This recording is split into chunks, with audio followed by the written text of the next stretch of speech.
Ungabe umzali wengane yomfana yini? Lapho ikhala ngobuhlungu emasendeni, ungabe uyazi ukuthi lokho kuyisimo esiphuthumayo noma cha yini? NguDr. Thabile Weather Blue Clinic, iklinikhi yamadoda eseThekwini.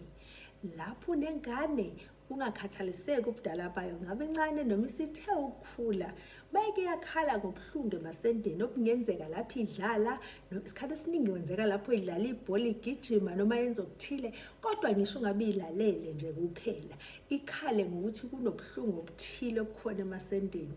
Njengomzali siyazi ukuthi siqala ngokunika amaphilisi, sinike imithi, sinike into etheni ngaphambi kokuphuthumisa.